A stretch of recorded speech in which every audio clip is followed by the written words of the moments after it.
Kami menyapa jemaat Tuhan. Shalom. Shalom Bapak Ibu yang dikasihi Tuhan. Haleluya, kita bersuka cita di minggu terakhir di tahun 2025. Amin. Saya undang kita untuk bangkit berdiri dalam kasih anugerahnya Tuhan. Kita bersatu di dalam doa. Terima kasih Bapak yang baik buat pagi hari ini Tuhan. Kami bersyukur semua jemaat-Mu yang hadir di tempat ini penuh dengan sukacita menyambut kelahiran Tuhan Yesus. Tuhan, sebentar kami akan memuji dan menyembah Tuhan. Kami akan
bersorak-sorai, kami akan memuji nama Tuhan. Kami akan menari dan bersuka cita atas nama Tuhan. Di dalam nama Tuhan Yesus. Haleluya. Amin. Mari berikan tepuk tangan bagi nama Tuhan Yesus. Haleluya. Yang bersuka cita memuji nama Tuhan boleh lambaikan tangannya dengan penuh sukacita. Tebarkan senyuman yang terbaik ke kiri kananmu. Katakan Tuhan Yesus baik bagiku. Haleluya. Mari bertepuk tangan bagi nama Tuhan Bapak.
Tuhan.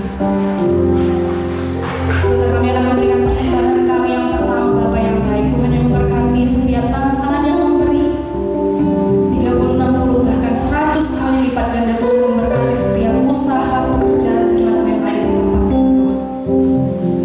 Dan kami mau memberi dengan penuh sukacita di dalam nama Tuhan Yesus. Haleluya. Amin. Selamat memberi, Tuhan Yesus memberkati.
tahun 2025. Kita ada di minggu terakhir di bulan Desember di tahun ini. Dan saya percaya setiap kita merasakan, menyadari kesetiaan Tuhan dalam hidup kita. Kalau Tuhan itu tidak setia, mungkin kita nggak ada di tempat ini hari ini, Bapak Ibu. Kita adalah orang-orang yang menjadi objek dari kesetiaan dan kasih Tuhan. Katakan ke kiri kanan, engkau objek kasih Tuhan. Haleluya.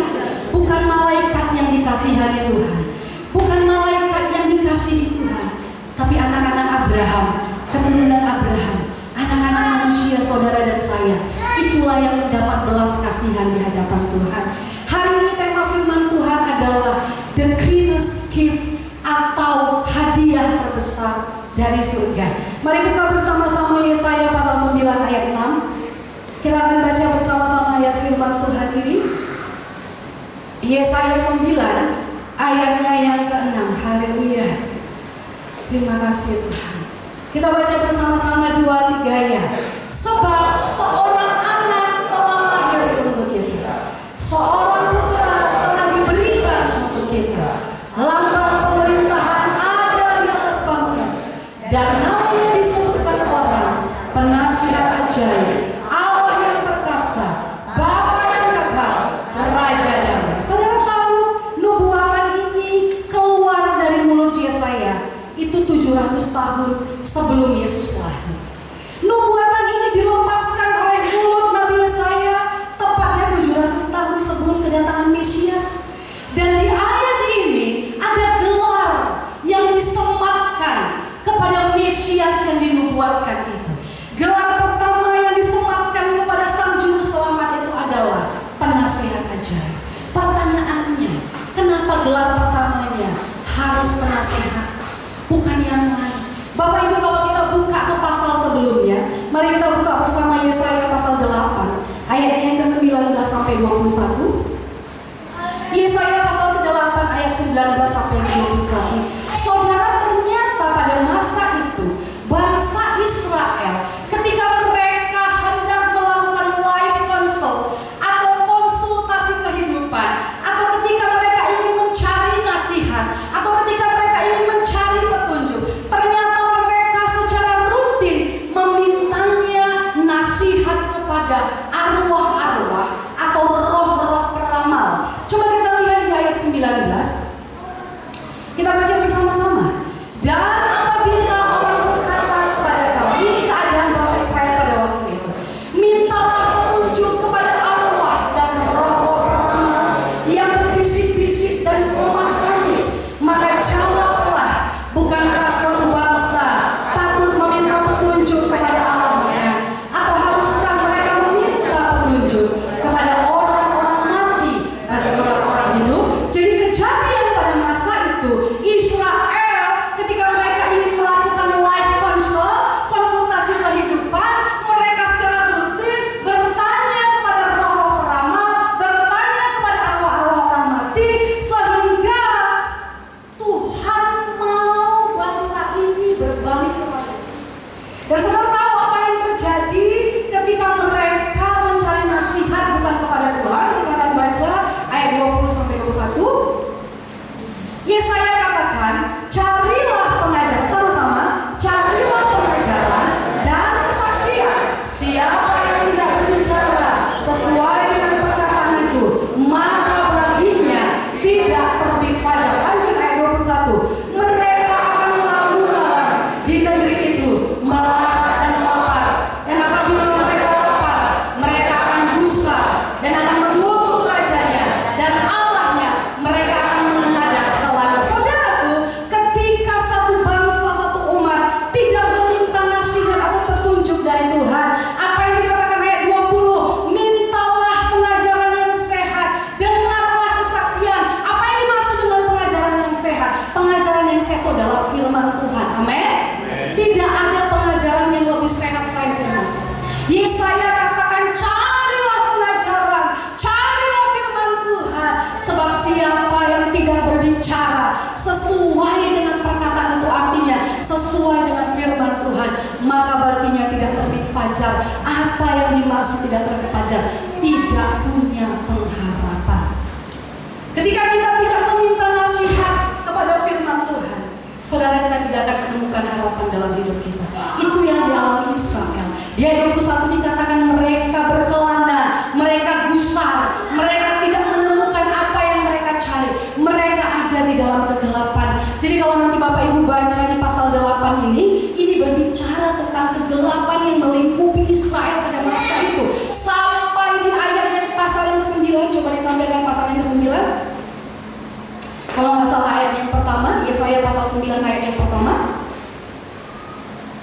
Iya. Ayat yang kedua. Iya. Sampai di ayat ini, di pasal selanjutnya diawali dengan kalimat bangsa yang berjalan di dalam kegelapan telah melihat terang yang besar. Tuhan melihat kalau umat Israel sudah tidak karu-karuan hidupnya. Mereka ada di dalam kegelapan dan mereka nggak bisa melepaskan diri. Sehingga janji ini datang lewat Nabi Yesaya. Dikatakan bangsa yang berjalan dalam kegelapan itu akan melihat terang yang bersinar. Dan nubuatan ini, melihat terang yang bersinar ini, Bapak Ibu tahu, itu digenapi 700 tahun kemudian ketika Yesus lahir ke dunia. Kitab Yohanes, 1 Yohanes 1 ayat 4, mari buka bersama-sama. 1 Yohanes 1 ayat 4. 1 Yohanes 1 ayat 4. Iya. 1 Yohanes 1 ayat 4. Oke. Ayat 1 sampai 4. Maaf salah. Yohanes 1 ayat 1 sampai 4. Maafkan saya. Yohanes 1 ayat 1 sampai 4. Ya, kita baca bersama-sama bagaimana nubuatan itu digenapi. Yohanes 1 ayat 1 sampai 4. Saya baca yang pertama, Bapak Ibu baca yang kedua, kita bergantian. Pada mulanya adalah firman. Firman itu bersama-sama dengan Allah dan firman itu adalah Allah. Ayat yang kedua. Segala sesuatu dijadikan oleh Dia dan tanpa Dia tidak ada sesuatu pun yang telah jadi dari segala yang telah dijadikan. Ayat 4. Ini mendeskripsikan tentang Yesus. Yesus adalah firman yang menjadi manusia. Amin. Jadi nubuatan itu digenapi dan dideskripsikan di kitab Yohanes bahwa bangsa yang berjalan dalam kegelapan akan melihat terang. Terang itu adalah Yesus sendiri, Bapak Ibu Saudara yang dikasihi Tuhan. Kemudian kita akan bicara apa itu penasihat. Penasihat dalam bahasa Inggrisnya counselor, orang yang memberikan petunjuk, orang yang memberikan nasihat, atau bisa juga diartikan counselor ini sebagai pengacara atau advokat secara hukum. Yesus berperan sebagai penasihat yang ajaib dalam hidup kita. Bapak Ibu, apa bedanya penasihat dunia, counselor dunia dengan counselor yaitu Yesus sendiri penasihat ajaib? Ini nggak bisa ditampilkan, maaf slide-nya nggak bisa. Oke. Apa bedanya penasihat di dunia ini, counselor di dunia ini dengan Yesus sebagai penasihat ajaib? Yang pertama, penasihat di dunia ini mereka tidak akan pernah tahu latar belakang Bapak Ibu. Itu sebabnya ketika seseorang datang untuk konsultasi, maka si pihak konselor itu akan mengajukan banyak pertanyaan-pertanyaan, tujuannya menggali latar belakang orang yang konseling untuk mencari tahu apakah ini orang mengalami trauma, apakah dia mengalami luka batin, apakah dia mengalami sesuatu yang membuat dia ketakutan. Bahkan banyak sekali contoh-contoh rumah tangga yang berantakan ketika dia konseling, ternyata ada luka-luka trauma masa lalu yang dibawa masuk ke dalam pernikahan, sehingga trauma-trauma itu membuat hubungan suami istri menjadi rusak. Seorang counselor di dunia ini tidak akan pernah tahu latar belakang Bapak Ibu. Tapi dengar baik, penasihat ajaib itu mengenal setiap kita bahkan sebelum dunia dijadikan. Amin. Dia tahu latar belakang kita, dia tahu background hidup kita, dia tahu titik lemah dan titik kuat kita, dia tahu di mana area-area kita lemah. Ada sebagian orang areanya lemah di wanita, ada sebagian orang areanya lemah di uang. Ketika diperhadapkan dengan wanita dia santai aja, sama kayak Yusuf ketika diperhadapkan sama Tante Potifar, dia dia menang. Tapi ketika berhadapan sama uang, dia kalah. Areanya ada di uang, bukan di wanita. Tapi ada orang area lemahnya ada di wanita, Bapak Ibu. Para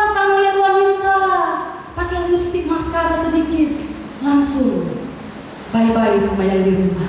Yesus tahu kondisi engkau, backgroundmu, latar belakangmu. Itu sebabnya Dia mampu menasihatimu melalui firman-Nya, dan nasihat pengajarannya itu akan selalu tepat dengan kondisi dan situasimu. Amin.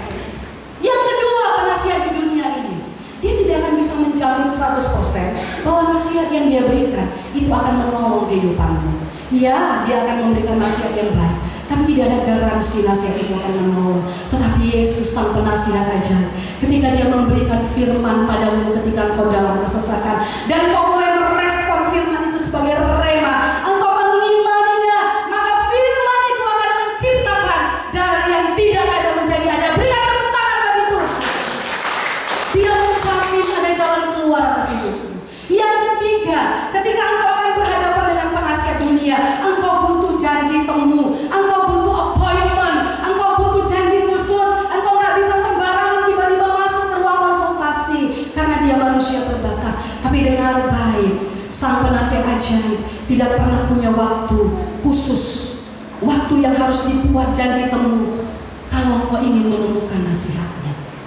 Firman Tuhan katakan di kitab Mazmur, Allah itu penolong dalam waktu kesesakan sangatlah terbukti. Bagaimana mungkin ketika engkau kesesakan, engkau butuh nasihat Tuhan dan Dia harus buat janji. Oh sebentar ya, aku sedang ada di Kapernaum. Oh sebentar ya, aku sedang ada di Nazaret. Oh sebentar ya, aku sedang ada di Galilea. Oh, tapi Dia Tuhan yang tidak butuh janji temu. Kapan engkau kesesakan? Kapan engkau butuh nasihat? Engkau datang di kaki Tuhan, dan saat itu juga Dia katakan, I am here, dan aku mendengar engkau. Aku akan memberikan nasihat kepadamu. Amin.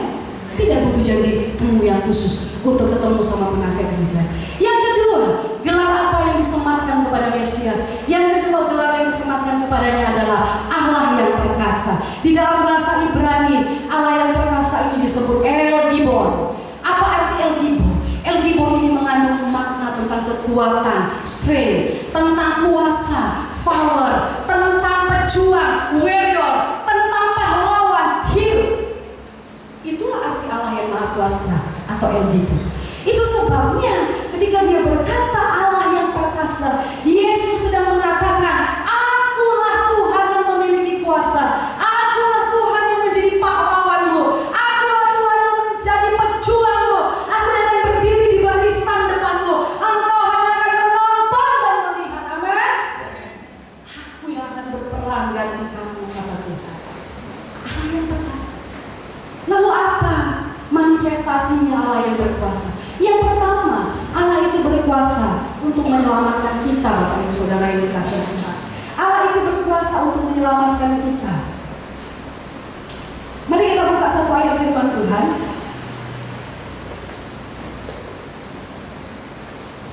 Mari kita buka di dalam 1 Tesalonika 1 ayat 10. 1 Tesalonika 1 ayat yang ke-10. Kita baca bersama-sama. 2, 3 ya. Dan untuk menantikan kedatangan anaknya dari surga, yang telah dibangkitkannya dari antara orang mati, yaitu Yesus yang menyelamatkan kita dari murka yang akan datang. Allah yang Maha Kuasa itu berkuasa menyelamatkan kita dari murka yang akan datang, berkuasa menyelamatkan kita dari kematian kekal. Enggak ada satu pribadi pun yang berhasil mengalahkan kerajaan maut kecuali Yesus. Mujizat terbesar, dengar baik Bapak Ibu yang dikasihi, yang dicintai dalam Tuhan. Mujizat terbesar bukan ketika engkau disembuhkan dari penyakitmu, bukan ketika engkau mendapat jodoh impianmu. Mujizat terbesar ketika engkau diselamatkan dari alam maut, katakan amin. Dan Dia Allah yang perkasa, satu-satunya pribadi yang sanggup menyelamatkan kita dari kematian kekal. Yang kedua, Allah yang perkasa itu berkuasa untuk menyembuhkan. Kita buka Yesaya 53 ayat 5. Yesaya 53 ayat 5. Ya, kita baca. Saya akan baca buat saudara supaya cepat. Tetapi Dia tertikam oleh karena pemberontakan kita, Dia diremukkan oleh karena kejahatan kita. Ganjaran yang mendatangkan keselamatan bagi kita ditimpakan kepadanya, dan oleh bilur-bilurnya kita menjadi sembuh. Allah berkuasa menyembuhkan. Hari ini tahukah Bapak Ibu Saudara yang dikasihi Tuhan, ada sebuah teologi yang berkembang di luar sana yang disebut paham teologis Cesationisme. Nanti coba tengok di Google. Cesationisme, paham teologi ini mengatakan bahwa mujizat sudah berhenti. Mujizat tidak ada lagi hari ini. Mujizat hanya berlaku di zaman Yesus hidup atau di zaman rasul-rasul. Kemudian mulai bermunculan artikel-artikel. Pertanyaan artikel itu, apakah Yesus masih menyembuhkan? Kemarin di pemuritan Alpha kami ada di sesi ini. Sesi di mana? Apakah Yesus masih melakukan mujizat? Apakah Yesus masih menyembuhkan? Banyak pertanyaan. Apakah mujizat masih ada? Saudaraku, kalau pertanyaan itu muncul di telinga saudara, kalau pertanyaan itu muncul kepada saudara, saudara harus temukan dan tahu jawabannya. Saudara cukup katakan, Dia Allah yang berkuasa. Amin. Allah yang berkuasa, yang sanggup melakukan perkara-perkara yang mustahil. Dia sanggup mengerjakan perkara-perkara yang tidak mungkin. Ada satu ayat yang berkata, Matius 19 ayat 26, coba ditampilkan. Matius 19 ayat 26. Ya, Matius 19 ayat 26 dikatakan, saya akan baca, Yesus memandang mereka dan berkata, Matius 19 ayat 26, Yesus memandang mereka dan berkata, bagi manusia hal ini tidak mungkin, tetapi bagi Allah segala sesuatu mungkin. Katakan, bagi Allah segala sesuatu mungkin. Saya nggak tahu apa yang saudara alami hari ini. Saya nggak tahu bagaimana kondisi rumah tangga saudara hari ini. Mungkin ada beberapa di antara jemaat yang hari ini berada di fase yang menurut pemikiranmu, menurut pemikiran tetanggamu, menurut pemikiran keluargamu, kondisimu benar-benar tidak memungkinkan. Dengan baik, kabar baik bagimu hari ini, Yesus katakan, bagi manusia memang tidak mungkin, tapi bagimu mungkin. Amin. Haleluya. Berkuasa menyembuhkan, dan yang terakhir berkuasa melepaskan. Tahu saudara, pelayanan yang paling banyak dilakukan Yesus ketika Dia di dunia adalah melepaskan orang dari roh jahat. Dia melepaskan satu orang gila dari kumpulan setan-setan yang disebut legion di Gadara. Dia melepaskan Maria dari 7 setan yang mengikatnya. Dan di bait Allah Dia banyak melepaskan orang dari setan-setan, membuat begitu banyak orang takjub dengan pengajarannya, karena pengajarannya begitu berwibawa. Kenapa berwibawa? Karena iblis setan takut kepada. Pekerjaan terbesar yang Allah akan kerjakan dalam hidupmu, Bapak Ibu dengar baik, Dia akan melepaskanmu dari belenggu iblis. Mungkin hari ini ada ikatan-ikatan dalam dirimu. Engkau sadar ini dosa, tapi engkau gak mampu melepaskannya selama bertahun-tahun. Engkau pengen lepas tapi gak bisa. Engkau pengen lepas tapi jatuh bangun. Engkau tahu itu dosa dan kejian. Engkau tahu itu tidak berkenan di hadapan Tuhan. Dengar baik firman Tuhan bagimu hari ini. Kabar sukacita bagimu. Yesus sanggup melepaskanmu. Amin. Terima berkat Tuhan di penghujung tahun yang kami hari. Yesus sanggup melepaskan, seperti Dia melepaskan Maria dari 7 roh jahat yang mengikat. Saudara, kita lanjut. Selanjutnya sebutan apa yang diberikan kepada Mesias? Penasihat ajaib, Allah yang perkasa, Bapa yang kekal. Pertanyaannya, Yesus ini kan sang putra, sang anak. Kenapa Dia mesti disematkan gelar Bapa yang kekal? Apakah itu tidak menyalahi aturan bahwa ada Allah Bapa, Allah Anak, adalah Roh Kudus? Saudaraku, firman ini ketika menyebutkan Dia Bapa yang kekal, firman ini sedang ingin menceritakan, menunjukkan bahwa Yesus itu, dengar baik, setara dengan Allah Bapa. Kita harus berdiri di posisi iman ini hari ini, karena di luar sana ada banyak iman, pengajaran yang berkembang yang mengatakan Yesus itu hanya suruhan. No, Yesus bukan suruhan. Yesus bukan pesuruh. Yesus bukan kelas 2 atau kelas 3. Yesus setara dengan Allah Bapa. Amin. Bahkan firman Tuhan ada katakan, sejak dunia belum dijadikan, Dia sudah ada di sana. Tidak ada segala sesuatu di bawah kolong langit ini yang tidak dijadikan olehnya. Oleh siapa? Oleh firman, oleh Yesus. Yesus itu adalah Allah. Yesus itu adalah pencipta.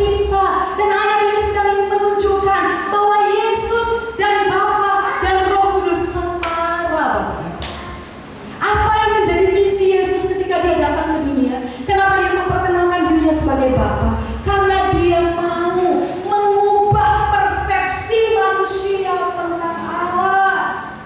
Saudara, ada banyak kekeliruan, ada banyak misunderstanding, ada banyak kesalahpahaman persepsi manusia tentang Allah. Ada banyak manusia yang berpikir Allah yang kejam, Allah yang tidak peduli, tidak tahu menahu. No, itu sebabnya Yesus datang dan Dia berkata, Akulah Bapa yang kekal. Satu kali Dia berbicara dengan muridnya, Dia berbicara dengan Filipus. Dia katakan kepada Filipus, Pus, tidak ada seorang, kok jadi Pus ya? Adalah Filip, tidak ada seorang pun yang sampai kepada Bapa kalau tidak melalui aku. Yesus ngomong gitu sama Filipus. Kalau kamu mau sampai kepada Bapa itu melalui aku, Filipus. Lalu Filipus ngomong gini, tunjukkanlah Bapa itu kepada kami. Yesus mau menatap dia dan bilang gini, sudah sekian lama aku selamamu, Filipus. Kenapa engkau bertanya tunjukkan Bapa kepadamu? Saudara dengar baik. Makna pertanyaan Filipus itu menggambarkan jauh di kedalaman hati manusia yang paling dalam. Manusia itu ingin mengenal Allah. Manusia itu mencari sosok Allah. Karena pada masa itu berkembang paham ragi orang Farisi dan Saduki. Apa itu ragi orang Farisi dan Saduki, Bapak dengar kan? Pada masa itu berkembang paham bahwa Allah itu memang ada, tapi Allah itu tidak peduli. Makanya orang Farisi dan Saduki, coba lihat pengajarannya. Pengajarannya itu hanya beraturan, hanya berfokus pada aturan aja, aturan. Nggak ada tentang belas kasihan. Karena di paham mereka, Allah itu nggak peduli. Allah itu di surga. Tapi Yesus sedang mau bilang sama Filipus, aku Bapa itu, aku Allah itu. Kalau kau lihat aku, Filipus, engkau sudah lihat Bapa. Aku nggak ngomong sepatah kata pun kalau tidak aku terima dari Bapa, kata Tuhan. Aku tidak melakukan apapun kalau bukan Bapa yang mengerjakannya. So, kalau engkau sudah berjalan sama aku, Filipus, engkau sudah berjalan bersama aku. Yesus ingin memperkenalkan pribadi Bapa kepada manusia. Saudara perhatikan ketika Yesus hidup di dunia, apa yang Dia lakukan? Tidak lain selain menunjukkan belas kasihan, kemurahan hati. Adakah saudara temukan orang yang datang kepada Yesus diusir sama Yesus? Adakah saudara temukan orang yang berseru kepada Yesus diabaikan sama Yesus? Ini menggambarkan Bapa. Kalau saudara bilang aku perempuan yang kotor, Mama Ica, kau nggak tahu aja dosaku banyak. Suamiku aja nggak tahu, dengar baik. Pelacur aja ketika datang sama Yesus memohon pengampunan, Yesus ampuni. Itulah hati Bapa. Yesus sedang mau menunjukkan hati Bapa, menerima kita apa adanya. Jadi kasih Bapa itu, Allah Bapa yang kekal itu sifatnya adalah peduli. Jadi jangan bilang Allah nggak peduli. Makanya Dia katakan, serahkanlah khawatirmu kepadaku, sebab aku yang memelihara engkau. Terjemahan bahasa sehari-harinya, serahkanlah kekhawatiranmu kepadaku, karena aku yang mempedulikan kamu. Yang kedua, Allah Bapa itu mengasihi tanpa syarat. Katakan mengasihi tanpa syarat. Dia bergaul dengan orang-orang berdosa pada masa itu. Dia makan di rumah pemungut cukai. Dia duduk dengan wanita-wanita yang dianggap tidak punya tidak punya nama baik. Yesus menerima orang tanpa syarat. Tapi ingat, ada satu karakter Bapa yang kekal yang terakhir. Dia Bapa yang mendidik. Katakan mendidik. Memang betul kita diterima apa adanya, tapi Tuhan gak akan pernah biarkan engkau tetap di posisi apa adanya. Ketika engkau datang berdosa, yes, Dia terima. Tapi karena Dia mengasihimu, Dia gak akan pernah biarkan engkau tetap berada di dosa itu. Dia akan mendidik engkau. Amin. Masalahnya ada banyak orang yang gak mau dididik sama Tuhan. Masalahnya ada banyak orang ketika dididik Tuhan, dia berkata Tuhan kejam. Saudara, saya mau kasih ilustrasi.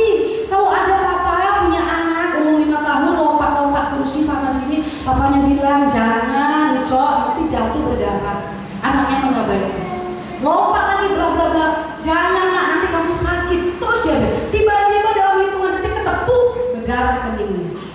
Lalu si anak apakah dia bisa bilang papa jahat, papa jahat?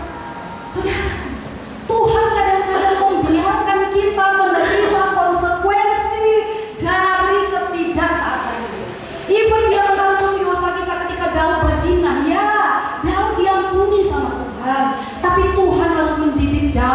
supaya ada efek jerah. Anak yang dilahirkan dari perzinahan harus mati.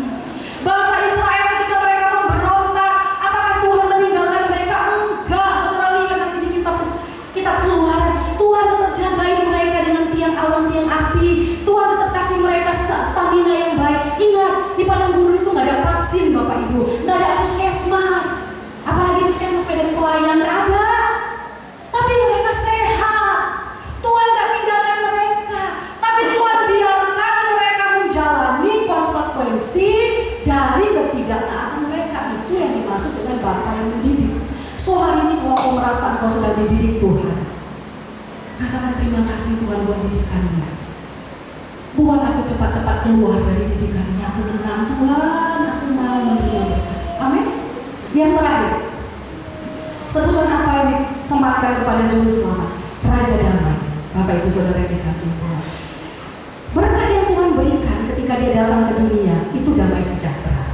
Makanya malaikat waktu ketemu sama gembala, malaikat itu umumkan kemuliaan bagi Allah di tempat yang maha tinggi dan damai sejahtera di antara manusia yang berkenan kepadanya. Bahkan waktu Yesus mau disalibkan, Yesus ngomong gini sama murid-muridnya, damai sejahtera aku berikan kepada, damai sejahtera aku tinggalkan lagi. Dan setelah dia disalib pun, dia mati dan dia bangkit. Ketika dia jumpai murid-muridnya, dia tetap ngomong, damai sejahtera bagimu. Yesus itu Raja Damai. Hadiahnya itu damai sejahtera. Damai sejahtera yang Yesus berikan gak sama seperti yang dunia berikan. Damai sejahtera menurut dunia adalah damai saat gak ada masalah. Tapi damai sejahtera yang dari Tuhan itu melingkupimu even sekalipun engkau dalam masalah. Amin. Damai sejahtera itu dalam bahasa Ibrani shalom. Artinya apa? Ketenangan, kesejahteraan, kesembuhan. Jadi dalam segala situasi damai sejahtera Tuhan itu cocok apapun situasi. Pernahkah engkau menemukan ada temanmu yang sedang berduka cita, dia kehilangan orang yang dicintainya, tapi kau melihat dia tetap tenang, dia tetap damai karena Allah yang mengerjakan dalam hidupnya. Amin. Amin. Saudara, lalu damai yang seperti apa yang Tuhan berikan? Ada 3 damai yang Allah berikan kepada kita. Yang pertama, damai dengan Allah. Kehadiran Yesus di dunia memperdamaikan kita dengan Allah.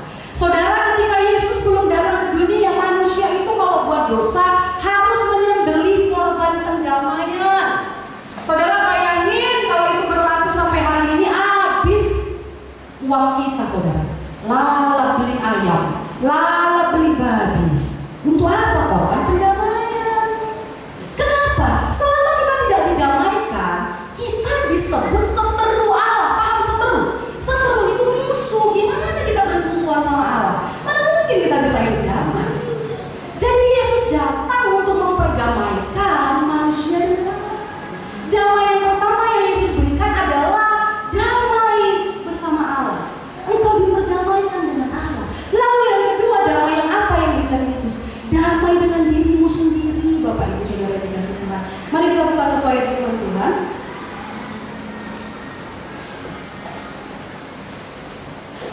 Mari kita buka damai dengan diri sendiri. Kolose 3 ayat 15. Kolose 3 ayat 15. Yuk. Firman Tuhan katakan, saya baca dan cepat. Hendaklah damai sejahtera Kristus memerintah dalam hatimu. Stop. Ini bersifat internal, Bapak. Ya. Damai dengan diri sendiri. Internal sifatnya. Karena untuk itulah kamu telah dipanggil menjadi satu tubuh dan bersyukurlah. Saudara, ada banyak orang yang gak bisa berdamai dengan dirinya sendiri. Dia berpikir dia sudah kenal dirinya, tetapi ternyata tidak. Ada banyak konflik batin dalam dirinya. Ada banyak dia belum berdamai dengan dirinya. Ciri-ciri orang yang belum berdamai dengan dirinya, dia itu masih tertarik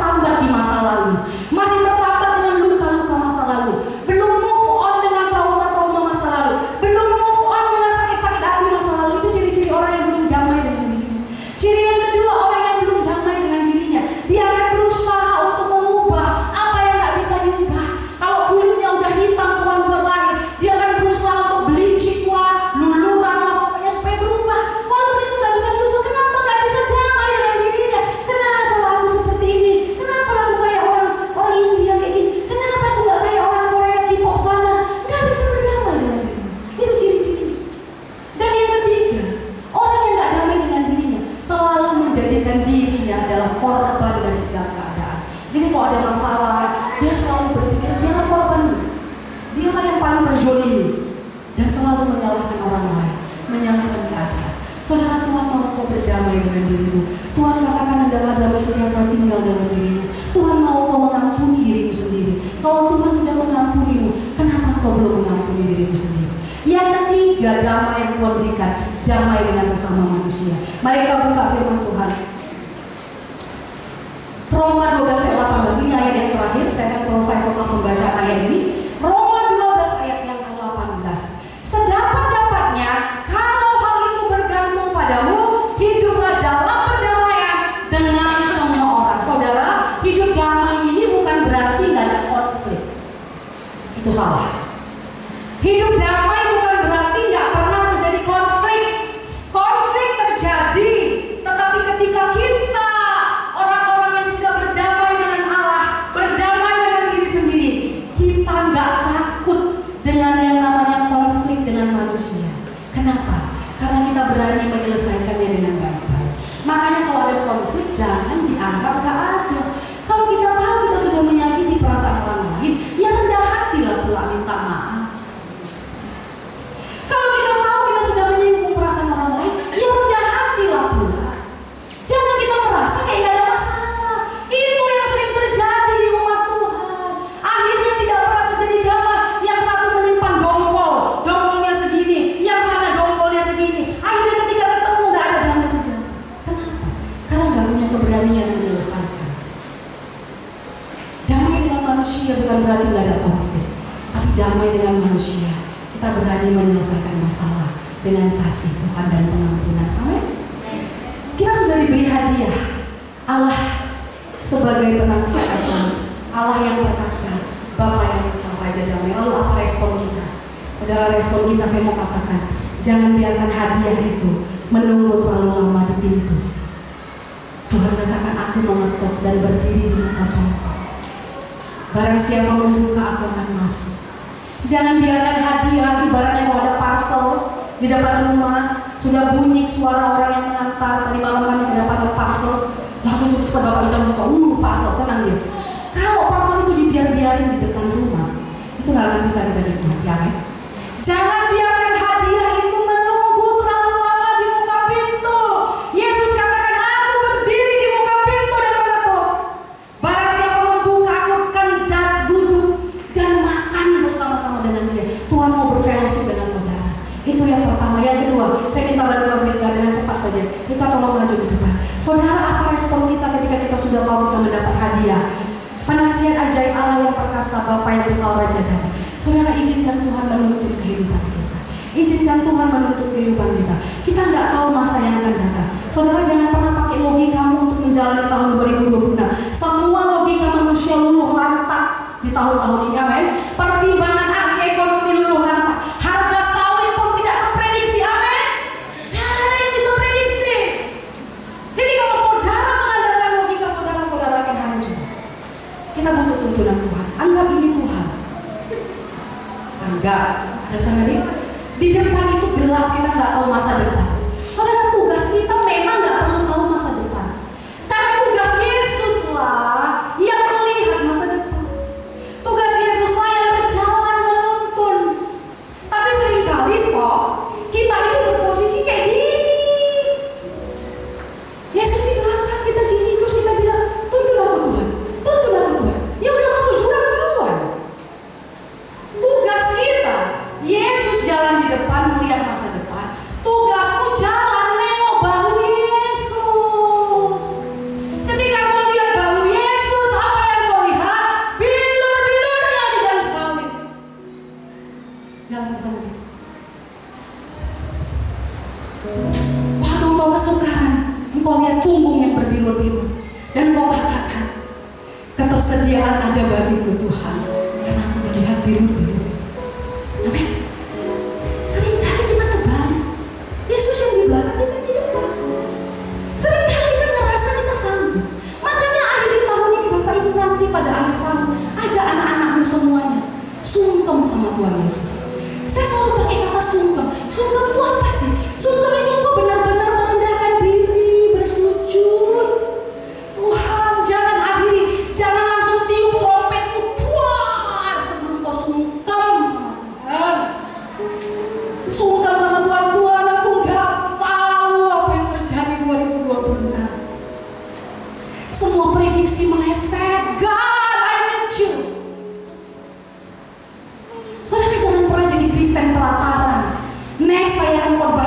itu Kristen pelataran. Saudara, Kristen pelataran kita Wahyu katakan bagian pelataran itu tidak dihitung, itu diberikan kepada bangsa-bangsa untuk diinjak-injak. Saudara, jangan cukup jadi Kristen pelataran, masuk lebih dalam ke Roh Kudus dan Maha Kudus, alami kedalaman dengan Tuhan. Katakan amin. Saudara harus dekat dengan tabur perjanjian itu yang melambangkan kehadiran dan tuntunan. Kalau saudara berhenti menjadi Kristen pelataran, siapa orang yang paling sombong di dunia ini? Orang yang merasa kalau dia tidak berdoa pun dia bisa mengerjakan. Itulah orang tersombong di dunia, Bapak Ibu. Akhir tahun ini dengan memperbanyak sungkemmu sama Tuhan, mari kita bangkit berdiri. Bapak Ibu Saudara yang dikasihi, kita kembali dengan pujian ini di hadapan Tuhan. Terima kasih.